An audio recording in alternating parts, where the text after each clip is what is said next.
Hello and welcome to what's probably one of the most pointless reviews I've ever done because, well, it's not available anymore, it's quite outdated, which means that you probably wouldn't want to build a modern system in it anyway, but it is interesting because it had a few key features that even modern manufacturers sometimes forget to add to their products, and yeah, it was just very ahead of its time in those specific points. So I think it's an interesting thing to look back on, an ancient relic from a time long ago when dinosaurs roamed. Anyway, let's go check it out right now.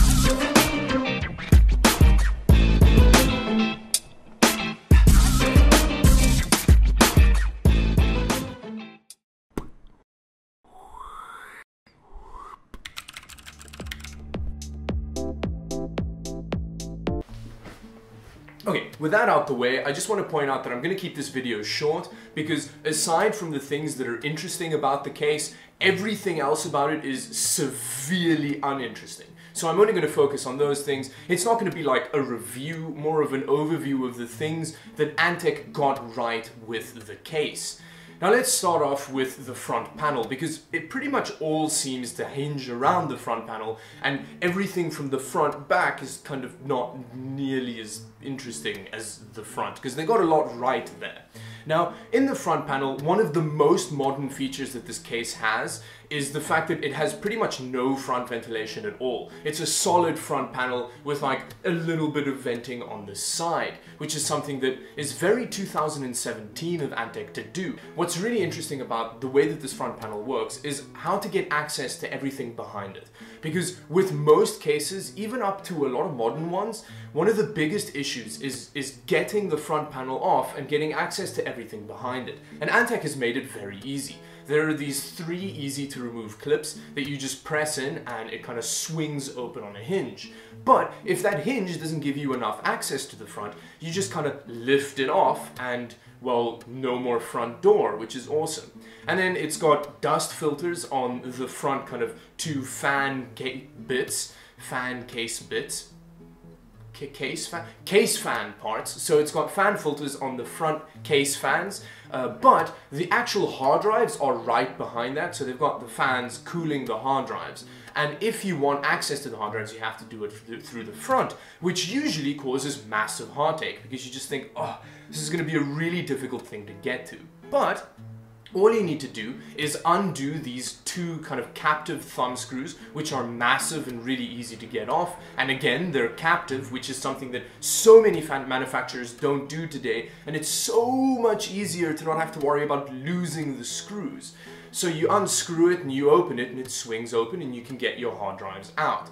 But if you don't want to have to struggle getting your hard drive past the little door-y thing, you can also lift the second inside door just off its hinge, and then there you go. You've got really easy access to the hard drives behind it, which this whole process is so much easier than it is in a lot of cases today. The NZXT S340, for example, while it is easier than many cases to get into the front, it still feels very breaky because you have to kind of like tug with all of your might and hope that the pins don't break. And they're not going to, but it still kind of feels like you're destroying the thing that you've spent all your money on. And then, once you're back there, it's really difficult to get to the hard drives in the S340 because it's not on just kind of like an easy remove retention clip thing like it should be and like it is with the Antec case. You have to screw down the hard drive from the front, but you still need to take the back panel off to get to the actual hard drive and then screw it in from, so you have to just take the whole case apart basically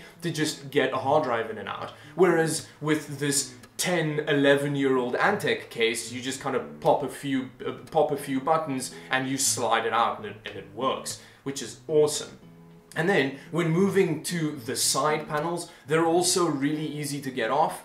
And what's really nice about them is that they have captive thumb screws. Well, okay, it's got captive thumb screws on the one side. So on the side that's kind of the front side of the case, it's got captive thumb screws. On the other side, it's just got normal screws, which I guess was a cost-saving mechanism because it was a pretty cheap case when it came out. But moving away from it was a cheap case, it really is very heavy. And it feels very well made. It feels a lot better made than any of the cases that I've built in recently. It's actually obnoxiously heavy. Doing that B-roll bit where I was like hurling the case up was genuinely difficult. It looks like I was doing it in slow-mo, but it was just me struggling to get it up. It was actually slow-mo though, but yes, it is really heavy. And unfortunately, that's pretty much where the interesting things about the case ends. Because once you get that side panel off with the very exciting captive thumb screws, the inside is pretty boring, to be honest. It's still got one of the ancient top-mounted PSU setup things, which it was around for ages, and I honestly don't know why anybody ever thought that that was okay. And moving away from the top-mounted power supply setup, it doesn't have a raised motherboard tray, which means that cable management is a bit of a nightmare. You can't just kind of tuck everything behind the motherboard tray and then kind of route it from there. So it means that it's really difficult to get a nice clean looking setup going inside. Luckily it doesn't have a windowed side panel, so it doesn't really matter. But then when you move to the front of the case, there's just like a lot of hard drive cage and CD drive and floppy drive, which means that there's basically no airflow coming in from the front at all. Not that there is any space for air to come in through the front panel anyway, but there's very little airflow in the case.